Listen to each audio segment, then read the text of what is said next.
حضرت فرید الدین عطار رحمۃ اللہ تعالی علیہ بڑے ولی کامل گزرے ہیں۔ انہوں نے ایک کتاب تحریر کی، منطق الطیر، فارسی کی کتاب ہے۔ اس کے اندر ایک واقعہ ذکر کیا فرید الدین عطار نے۔ ہمارے ہاں غلطی کرنے کے بعد اکثریت یہی ہے کہ ہم غلطی کرنے والے کو ہمیشہ کوستے رہتے ہیں کہ تو نے غلطی کیوں کی، جبکہ یہ حکایت جو ہے، یہ واقعہ جو ہے، ہمیں بہت ساری چیزوں کا سبق دیتا ہے۔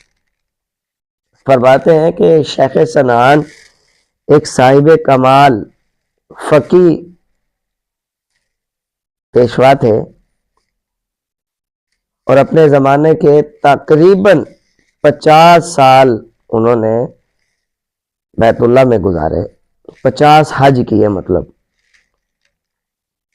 چند راتیں انہوں نے خواب دیکھے۔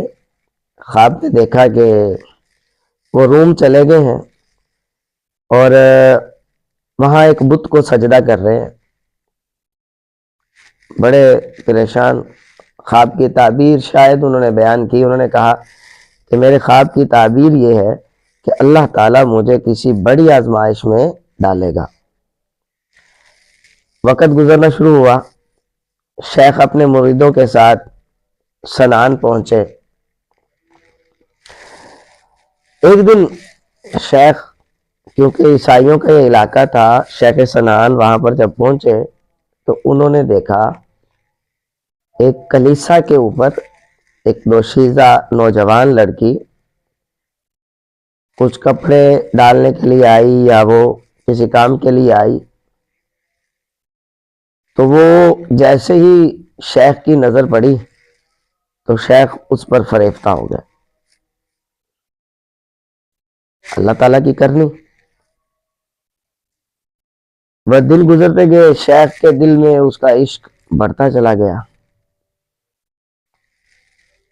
کچھ دنوں کے بعد شیخ کے جو ساتھی مریدین تھے،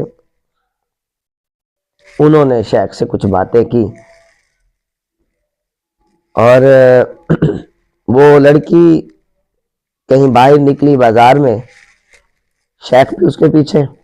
شیخ سنان اس کے پاس گئے اور اس کو جا کر کہنے لگے، میں تیرے عشق میں اس مقام پر پہنچ چکا ہوں، اگر تو مجھے نہ ملے تو میری جان چلی جائے۔ لڑکی نے بڑا سخت جواب دیا اور شیخ کو وہاں سے بھگا دیا۔ مریدین نے شیخ سے بڑی کوشش کی کہ شیخ واپس پلٹ آئے۔ پھر آخر کار آ کے انہوں نے کہا، حضرت ہمیں اجازت ہے، ہم چلتے ہیں پھر، یا ہم بھی عیسائی ہو جائے۔ تو شیخ نے کہا کہ آپ واپس چلے جاؤ مکہ میں یہی رہوں گا۔ دن گزرتے گئے، شیخ اس کے عشق میں پاگل ہو چکا تھا۔ پھر ہوا یہ کہ شیخ کی ان سے ملاقات ہو گئی، اور یہاں پر شیخ فرید الدین عطار رحمۃ اللہ تعالیٰ نے ایک شعر کہا جو شیخ سنعان نے اس وقت کہے لڑکی سے کہ خمر خوردم بت پرستی دم ز عشق، عشق کے ہاتھوں میں نے شراب بھی پی اور بت کو بھی پوجا، کس ندیدس آنچے من دیدم ز عشق، جو میں نے عشق میں دیکھا ہے وہ کسی اور نے نہیں دیکھا۔ شیخ سے کہا گیا کہ شیخ آپ ایسا کرو کہ قرآن کو جلا دو، سور ہمارے چلایا کرو، ان کی دیکھ بھال کیا کرو۔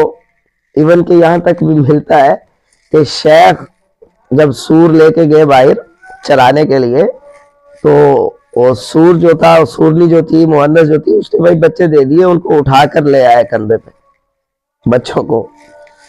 اللہ اکبر! جب وہ امتحان لیتا ہے تو بڑوں سے بھی امتحان ایسے لیتا ہے۔ کہا کہ کس نہ دیدست آنچے من دیدم ز عشق، عشق کے اندر جو میں نے دیکھا ہے کس نہ دیدست، وہ کسی نے نہیں دیکھا۔ وہ عرفان، وہ اسرار جو اللہ رب العالمین کے شیخ پر اترتے تھے ختم ہو گئے۔ اب امتحان بڑا کڑوا تھا، بڑا سخت تھا۔ ادھر مریدین سارے کے سارے وہ مکہ المکرمہ پہنچے۔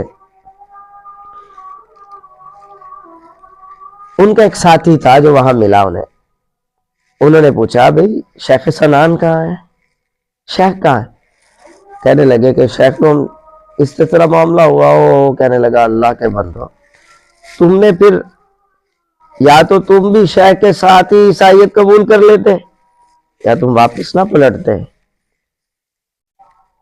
اب واپس پلٹو اور راستے میں کوئی وقت ایسا نہ گزرے کہ جس میں اللہ کے حضور شیخ سنان کے لیے دعا نہ ہو، شیخ سنان کے لیے دعا نہ ہو کہ مالک شیخ سنان کو دوبارہ اسلام کی روحانیت عطا فرما دے۔ ساتھی کہتے ہیں کہ 30 دن لگے، ان 30 دنوں میں ہمیں کھانا پینا بھول گیا،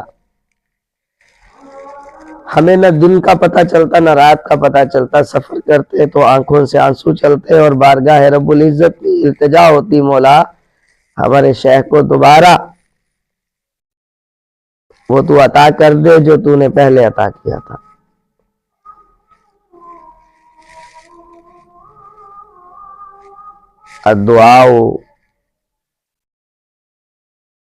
دعا جو ہے وہ عبادات کا مغز ہے۔ الدعاء عبادت، سب سے بڑی عبادت دعا ہے۔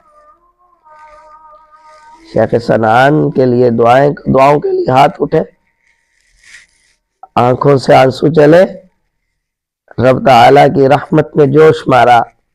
شیخ سنان جو اس لڑکی کے عشق میں مست ہو چکا تھا، قرآن جلا چکا تھا، بت کے سامنے سجدہ ریز ہو چکا تھا، عیسائیت کو قبول کر چکا تھا، حاکم وقت پر لازم تھا کہ شیخ سنان کا سر قلم کر دے، لیکن ساتھیوں نے حاکم وقت سے نہیں بلکہ رب القہار کی بارگاہ میں دعا کی، مولا ہمارے شیخ کو واپس پلٹا دے۔ اللہ رب العالمین نے شیخ سنان کی آنکھوں سے پردے کو اٹھا دیا، اس نے اسلام کو دوبارہ قبول کیا، دوبارہ اسلام کو قبول کیا۔ اس حکایت میں ہمیں سبق ملتا ہے، اگر کسی ساتھی سے غلطی ہو جائے، اگر اسلام کے معاملات میں کہیں پر ساتھی ڈگمگا جائے تو ہمارا یہ حق بنتا ہے کہ اس کو سمجھانے کے ساتھ ساتھ رب تعالیٰ کی بارگاہ میں بھی التجا کرے، مولا تو اس کو ہدایت دے دے۔ اب ہمارے معاملات الٹ ہو چکے، ہمارے ساتھی بجائے دعا کرنے کے سٹیج پر بیٹھ کر چیلنج کرتے ہیں، کہتے ہیں آؤ میرے ساتھ مناظرہ کرو، تم غلط ہو شاید کہ وہ فروعی عمل جس میں مناظرہ کر بیٹھے۔ شیخ سنان تو اسلام ترک کر چکے تھے، کیا بات ہے، شیخ سنان کے اسلام ترک کرنے کے باوجود اللہ کی بارگاہ میں دعا کرنے کے ساتھ اگر اللہ دعا قبول کر سکتا ہے اور شیخ سنان کی آنکھوں سے پردہ اٹھا سکتا ہے، تو فروعات میں اگر کسی سے غلطی ہو جائے تو اس کے حق میں دعا کرنے سے اللہ دعا قبول نہیں کرتا، کرے گا۔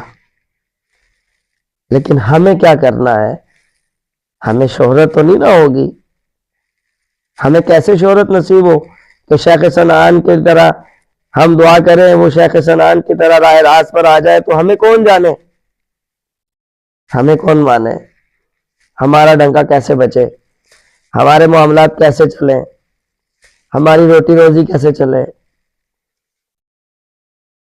دعا کریں اللہ اہل سنت کو شرازہ بکھیرنے سے بچائے ہمیں. اہل سنت ہمیشہ متحد رہیں. آمین بجاہ النبی الامین صلی اللہ علیہ وسلم.